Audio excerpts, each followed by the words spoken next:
Fudail bin Iyad pernah berkata, al-fikratu mir'atun turika hasanatika wasi'atik. Bertafakkur adalah cermin yang menampakkan kebaikanmu dan keburukanmu. Bertafakkur adalah cermin yang menampakkan kebaikanmu dan keburukanmu. Maka sering-seringlah bertafakkur, karena kita bisa melihat kalau di situ ada kebaikan, kita syukuri. Dan kita bersyukur itu adalah dari Allah Subhanahu wa taala, bukan dari kita, dari Allah, pertolongan Allah. Sebagaimana ketika kita bersyukur, berucap alhamdulillahirabbil alamin karena nikmat yang Allah berikan pada kita, tapi kita juga bersyukur bisa mengatakan kalimat alhamdulillah. Karena itu nikmat juga. Di samping mensyukuri nikmatnya, juga mensyukuri kita bisa melafalkan alhamdulillah.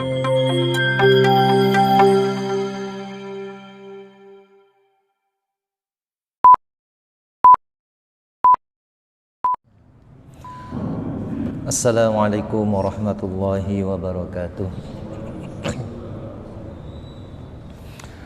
A'udzu billahi minasyaitonir rajim. Bismillahirrahmanirrahim. Alhamdulillahirabbil alamin. Wa bihi nasta'inu ala umurid dunya waddin. Assalatu wassalamu ala asyrafil anbiya'i wal mursalin wa ala alihi wa ashabihi ajma'in. Qala Allah Ta'ala fi kitabihil karim, a'udzu billahi minasyaitonir rajim. Inna fi khalqis samawati wal ardi wa ikhtilafil laili wan nahari la ayatin liulil albab. Hadirin jamaah salat subuh rahimakumullah. Alhamdulillah kita bersyukur kepada Allah Subhanahu wa taala di pagi hari ini.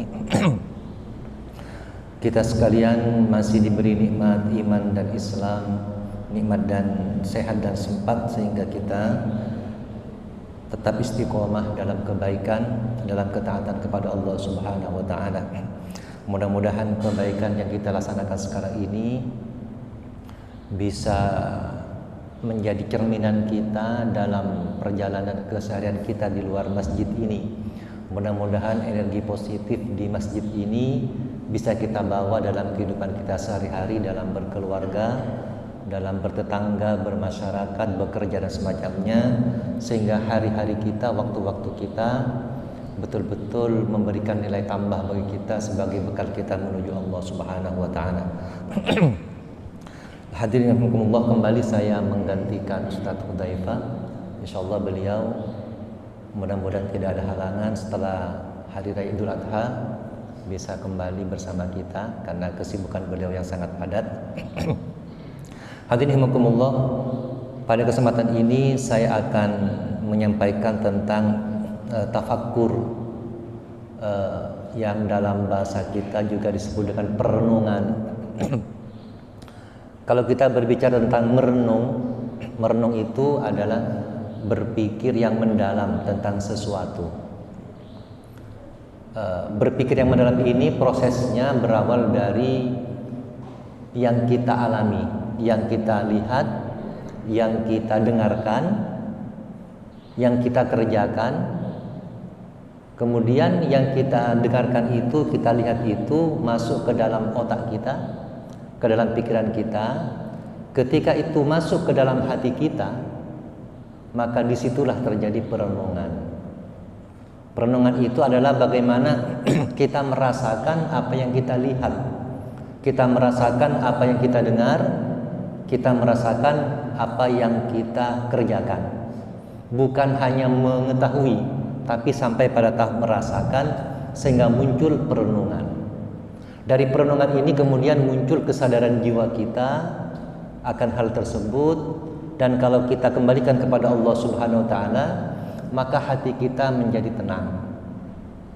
Setiap kejadian yang kita renungkan insya Allah akan berbuah kepada kebaikan. Baik kejadian itu yang baik menurut pandangan manusia maupun kejadian yang buruk dalam pandangan manusia. Karena semuanya itu adalah sebagaimana tadi malam Ustaz Hashim menyampaikan bahwa Allah yang maha terpuji, setiap kejadian tentunya di situ ada pujian-pujian kepada Allah Subhanahu wa taala, baik buruk maupun baik. itu tentunya Allah tidak akan pernah memberikan hal yang tidak baik. Ketika ada keburukan atau permasalahan, di balik itu tentunya ada kebaikan-kebaikan. Fa inna ma'al usri yusra.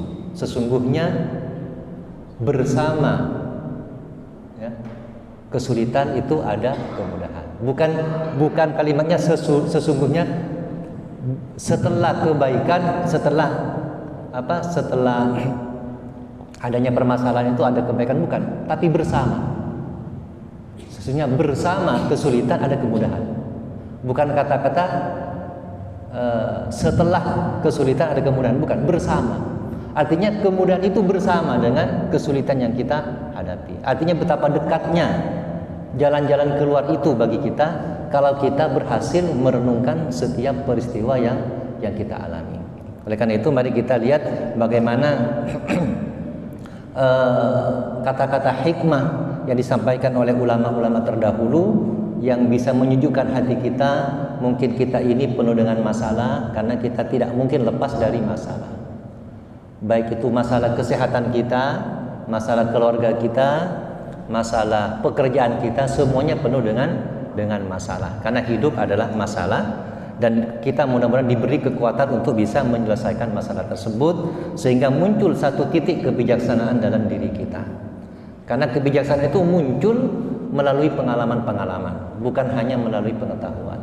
Pengalaman itulah yang mungkin akan meningkatkan kesadaran kita, meningkatkan kesyukuran kita, meningkatkan kesabaran kita. Dengan pengalaman itu, sebagaimana kita bisa menikmati enaknya makan setelah kita merasakan lapar yang luar biasa. Kalau bapak-bapak makan 3 kali sehari, itu seperti biasa. Tapi kalau makan ketika berbuka puasa, lain rasanya. Padahal sama-sama makan. Tapi ketika di situ ada penderitaan sebelumnya, maka ketika Allah berikan kenikmatan, maka nikmat itu akan terasa lebih. Karena disitulah sesungguhnya bersama kesulitan itu ada kemudahan. Hadirin rahimakumullah, kita lihat pendapat beberapa ulama yang mungkin bisa saya sampaikan. Yang pertama tentang perenungan ini, pendapat dari Imam Hasan Al-Basri.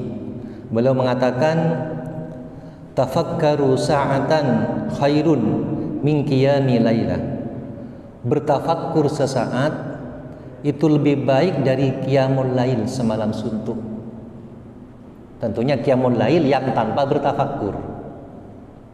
Jadi kalau kita berpikir sesaat, merenungkan sesaat, kalau dalam bahasa umum itu disebut dengan meditasi mungkin ya, meditasi itu menolkan jiwa kita diisi dengan kebaikan-kebaikan, itu lebih baik daripada sholat malam semalam suntuk tanpa tafakkur, hanya rutinitas kosong. Itu berbeda. Lebih baik nilainya orang yang bertafakkur walaupun sesaat. Kenapa? Ketika seseorang bertafakkur, merenungkan, itu akan terjadi perubahan dalam dirinya ke arah yang lebih baik. Sebagai contoh misalnya, ada seorang pencuri melihat berita atau melihat televisi, di situ ada pencuri yang dipukul massa sampai mati. Setelah itu dia dari hanya melihat televisi itu, kalau Allah beri cahaya dalam hatinya, dia renungkan. Yang sesaat itu mungkin 1 menit di situ dia melihat itu dan dia masuk ke dalam hatinya, bisa jadi dia sadar dari mencurinya. Seorang pencuri yang melihat pencuri lain ditangkap misalnya. Itu kan sebenarnya perenungan. Mata melihat peristiwa itu di televisi, tapi ketika itu sudah masuk ke dalam hati akan bisa mengubah. Ini banyak terjadi misalnya diantaranya adalah ulama besar yaitu Fudail bin Iyad. Beliau seorang perampok. Ketika mendengar sebuah ayat, berbalik beliau menjadi orang yang ingat kepada Allah dan takut sampai menjadi salah seorang ulama di Masjidil Haram. Akibat mendengar satu ayat ini. Karena apa? Ayat itu masuk ke dalam hatinya melalui perenungan. Maka ketika kita sering merenung ya setiap hari, sempatkan waktu kita merenung. Bahkan kalau bisa, jiwa kita ini selalu dalam kondisi meditatif, dalam kondisi perenungan, sehingga melihat sesuatu itu di situ ada Allah, ada peran Allah Subhanahu wa taala. Jadi kita ketika melihat orang, misalnya orang yang melakukan kemaksiatan, kita lihat Allah di belakang dia. Ada Allah, ya Allah doakan dia supaya dia kembali ke jalan yang benar. Daripada kita misu-misu, kita mencaci maki, dan itu membuat hati kita sakit juga akhirnya. Menjadi tidak puas, menjadi gelisah, menjadi kecewa. Tapi kalau kita melihat Allah di balik itu, ini yang disebut dengan musyahadah, menyaksikan Allah. Ihsan itu kan ada dua. Yang pertama adalah kita beribadah seolah-olah melihat Allah. Anta'budullaha ka'annaka tara. Ini namanya musyahadah, menyaksikan Allah di setiap peristiwa. Kalau kita bisa merasakan, menyaksikan Allah, melihat Allah dengan mata hati kita, insya Allah hidup ini akan terarah. Ketika mendapatkan kenikmatan bersyukur karena melihat Allah di balik itu, tidak lepas kendali. Ketika merasakan penderitaan kita bersabar karena kita melihat Allah Subhanahu wa taala. Ketika melihat anak kita sukses, berhasil dan sebagainya, kita bersyukur, itu semuanya dari Allah Subhanahu wa taala. Ketika melihat anak kita nakal, malas, kita bersabar, dan itu adalah sebuah ujian karena kita melihat Allah, musyahadah, melihat Allah di segala keadaan. Ini tahapan kesehatan jiwa yang sangat tinggi. Maka dengan sering bertafakkur, sering merenungkan, apalagi kita ini menyadari tugas-tugas kita sebagai hamba Allah, maka insya Allah kita akan lebih terarah dalam menjalankan kehidupan ini. Ketika ada masalah, kita akan lebih tenang, dan ketenangan itulah yang menjadi pintu-pintu jalan-jalan keluar kita. Karena ketenangan itu melebarkan solusi, sementara kepanikan itu menutup solusi, menutup. Maka kita dengan tafakkur, hati menjadi tenang. Dan ini juga berkaitan dengan olah fisik kita. Ada namanya olah nafas. Kalau kita sedang marah, itu nafas kita mungkin tersengal-sengal. Maka caranya tenangkan nafas kita sehingga bisa menjadi lebih rileks. Disitulah kemudian muncul tafakkur. Nah, ini. Kalau kita ada marah, ada benci dan semacamnya, tenangkan nafas kita. Karena orang yang marah itu nafasnya tidak akan stabil. Tentunya nanti hubungannya dengan aliran darah dan semacamnya. Jadi intinya orang bertafakkur itu akan menormalkan kondisi fisik kita. Sangat erat hubungannya antara kondisi fisik dengan jiwa kita. Saya dulu pernah menyampaikan ada sebuah buku yang berjudul Biologi Iman. Biologi itu kan unsur fisik, sementara iman itu ruhani. Itu tidak bisa dipisahkan. Jasmani dan rohani itu satu kesatuan. Jasmani yang sehat bisa mempengaruhi fisik, rohani. Rohani yang sehat juga bisa mempengaruhi jasmani. Maka menyehatkan jasmani dengan cukup nutrisi kita, dengan cukup istirahat kita, dengan cukup gerak kita, itu kan menyehatkan jasmani. Itu mempengaruhi kepada rohani kita. Jangan kurang, jangan lebih. Makanya kemudian ketika kita berlebih makan, Allah berikan syariat berpuasa. Ada seorang ibu Aisyah itu di Sumeneb ini, beliau itu saya dengar kabar itu punya penyakit agak berat juga. Kemudian beliau melaksanakan puasa Daud. Alhamdulillah kondisinya menuju normal dan bagus sekali perkembangannya. Kenapa? Ketika kita makan hari ini, besok puasa itu kan dibongkar sebenarnya, dibongkar. Karena puasa itu menyehatkan tubuh kita. Besoknya makan lagi, besoknya dibongkar lagi. Sehingga apa? Lebih stabil kondisinya. Jadi kalau kita mudah-mudahan diberi kesempatan bisa melaksanakan itu, walaupun saya juga pernah sebentar saja dulu, belum ini ke belakang, mudah-mudahan diberi kekuatan untuk bisa melaksanakan puasa Daud itu.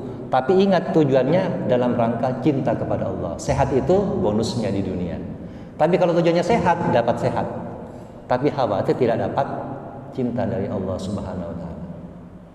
Hadirin rahimakumullah, itu yang pertama. Jadi tafakkaru sa'atan khairun min qiyamil lailah.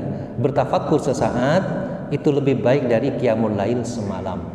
Tentunya qiyamul lail yang tanpa tafakkur, yang rutinitas kosong. Itu. Kemudian Fudail bin Iyad pernah berkata, al-fikratu mir'atun turika hasanatika wasi'atik.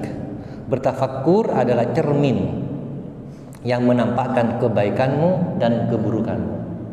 Bertafakur adalah cermin yang menampakkan kebaikanmu dan keburukanmu. Maka sering-seringlah bertafakur, karena kita bisa melihat kalau di situ ada kebaikan, kita syukuri, dan kita bersyukur itu adalah dari Allah Subhanahu wa taala, bukan dari kita, dari Allah, pertolongan Allah. Sebagaimana ketika kita bersyukur, berucap alhamdulillahirabbil alamin karena nikmat yang Allah berikan pada kita, tapi kita juga bersyukur bisa mengatakan kalimat alhamdulillah, karena itu nikmat juga. Di samping mensyukuri nikmatnya, juga mensyukuri kita bisa melafalkan alhamdulillah. Sama dengan kita bersyukur dari nikmat, kita juga bersyukur karena Allah telah memberi rasa syukur pada kita. Jadi kalau bersyukur itu dua, mensyukuri nikmat yang Allah berikan, yang kedua mensyukuri kita bisa bersyukur. Mensyukuri bahwa kita bisa bersyukur, ini nikmat yang terbesar. Nah ini, jadi cermin bagi kita.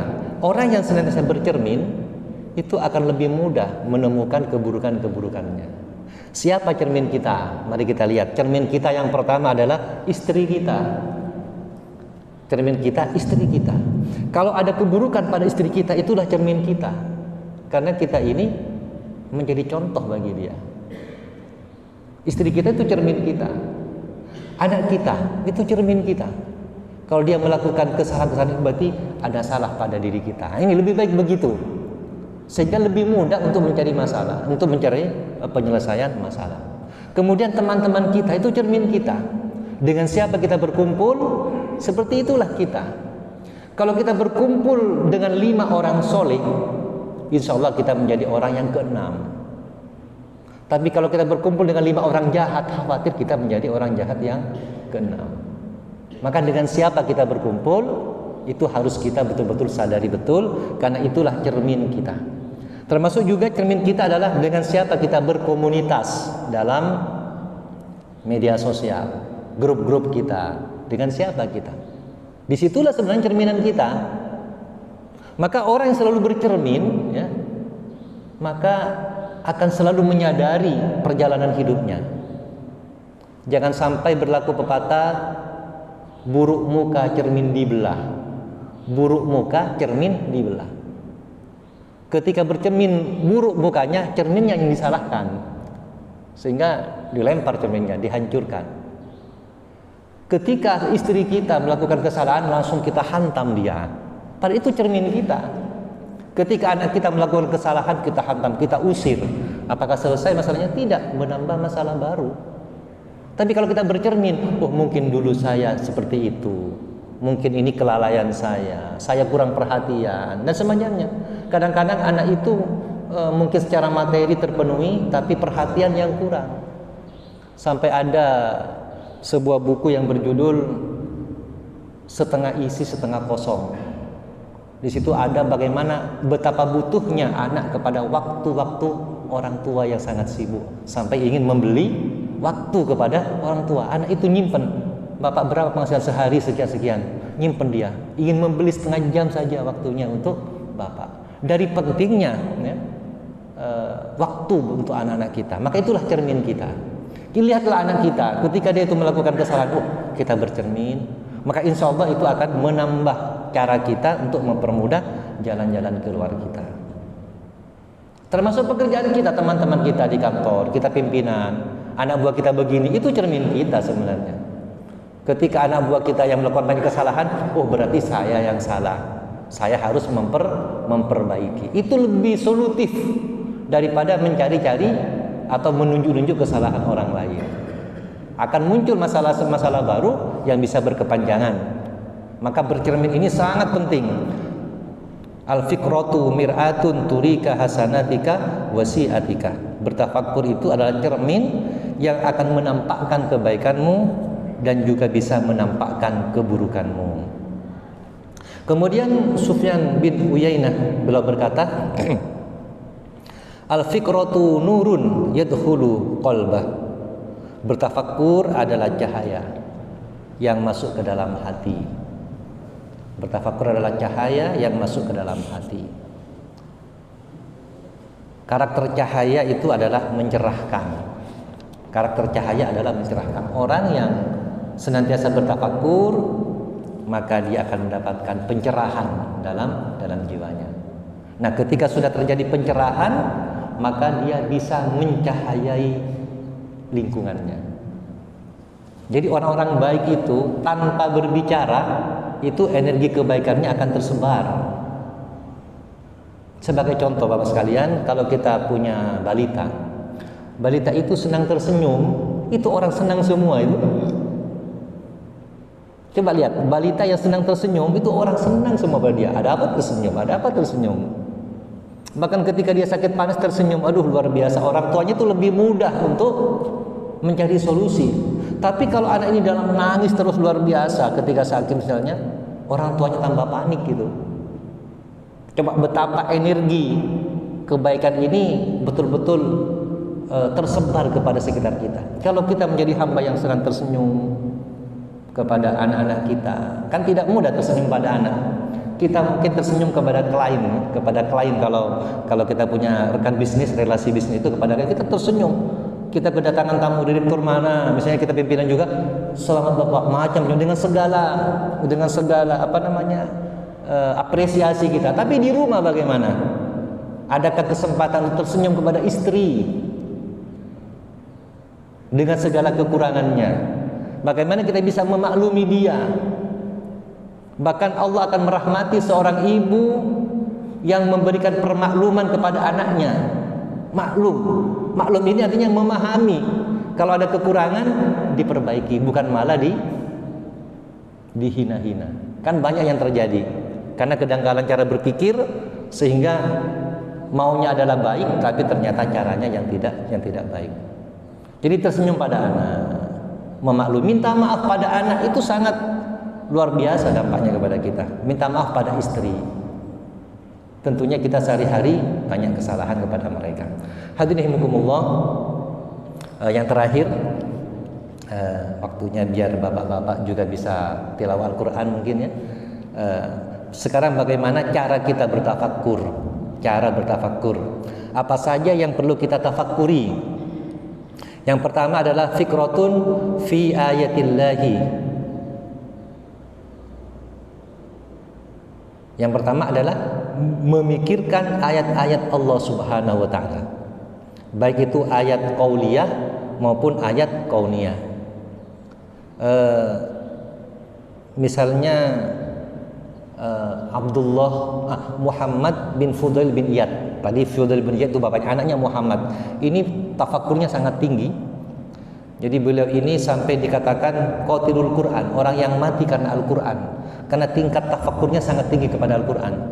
Ketika mendengar ayat-ayat ancaman, beliau itu bisa pingsan. Suatu ketika beliau pingsan itu dalam sholat sampai meninggal karena takutnya kepada Allah Subhanahu wa taala. Jadi merenungkan ayat Allah Subhanahu wa taala. Misalnya contoh, kalau kita merenungkan wal asr, demi waktu. Kalau kita renungkan itu, Imam Syafi'i mengatakan cukuplah surat itu, sudah cukup untuk manusia. Seandainya tidak ada yang lain sudah cukup. Bagaimana tidak cukup? Kita ketemu dengan murid-murid kita yang nakal. Wahai anakku, jangan nakal. Wal asri, waktunya sebentar. Mengambil waktu asar itu kan sebentar. Dikatakan wal asri karena waktunya terbatas, sangat terbatas. Waktu sebentar. Ketika melihat anak kita bagaimana, anakku wal asri. Ketika melihat teman kita begini, wal asri. Itu cukup sebenarnya sebagai nasihat kalau itu direnungkan. Bagaimana tidak bisa merubah hati kita? Innal insana lafi khusr. Setiap manusia itu merugi. Jadi kita ini merugi kalau kita renungkan betul. Kita ini merugi, setiap hari merugi. Illal ladzina amanu wa amilus sholihat. Kecuali orang yang beriman. Kalau ini betul-betul masuk kepada hati kita, maka kita sehari-hari akan amanu wa amilus sholihat, akan beriman, terus memperbaiki keimanan dan selalu beramal kebaikan. Ini kalau kita renungkan lebih mendalam, maka insya Allah cara-cara seperti ini akan lebih mudah kita bertafakkur kepada Allah Subhanahu wa taala. Kemudian bertafakkur yang kedua dengan merenungkan ayat-ayat kauniyah, dengan merenungkan ciptaan Allah Subhanahu wa taala, mulai dari mikrokosmos sampai makrokosmos, mulai dari alam yang kecil sampai alam yang besar. Alam yang sangat kecil. Coba mari kita renungkan. Kita renungkan getaran itu. Frekuensi kita renungkan. Itu dampaknya luar biasa. HP misalnya, coba bagaimana HP ini kecanggihannya kita renungkan. Ini kan ayat-ayat Allah Subhanahu wa taala. HP itu bisa melacak kondisi kita di mana-mana. Ya, bahkan seseorang bisa terbongkar rahasianya melalui HP. Bagaimana kita bisa berlindung dari kejahatan HP dan semacamnya. Kalau kita renungkan betapa kita tersiksanya kita dengan HP misalnya. Tapi juga demikian betapa kita butuhnya kepada HP. Jadi HP ini netral sebenarnya. Tergantung orang yang memakainya. The man behind the gun. Manusia di balik senjata. Manusianya yang berperan. Banyak orang yang hancur karena HP, banyak orang yang kaya karena HP, banyak orang yang miskin tiba-tiba karena HP. Jadi semuanya itu bisa berpengaruh positif dan negatif, tergantung bagaimana cara kita menggunakan HP. Kalau kita renungkan, mau buang HP butuh, mau pegang HP banyak resikonya. Maka kalau kita selalu merenungkan HP, insya Allah kita akan mengarahkan untuk menjadi kebaikan-kebaikan kita. Kita bisa berderma lewat HP, kita bisa belajar. YouTube itu sekarang luar biasa. Dampak positifnya, demikian juga luar biasa dampak negatifnya. Mudah-mudahan Allah Subhanahu wa taala menguatkan hati kita untuk senantiasa merenung, bertafakkur, mengambil pelajaran-pelajaran dalam kehidupan, baik dari keburukan-keburukan yang bisa menguatkan kita untuk menjauhinya, maupun kebaikan-kebaikan yang bisa menguatkan kita untuk melaksanakannya dalam kehidupan sehari-hari. Demikian, walafu minkum, subhanakallahumma wa bihamdika asyhadu an la ilaha illa anta astaghfiruka wa atubu ilaik. Wassalamualaikum warahmatullahi wabarakatuh.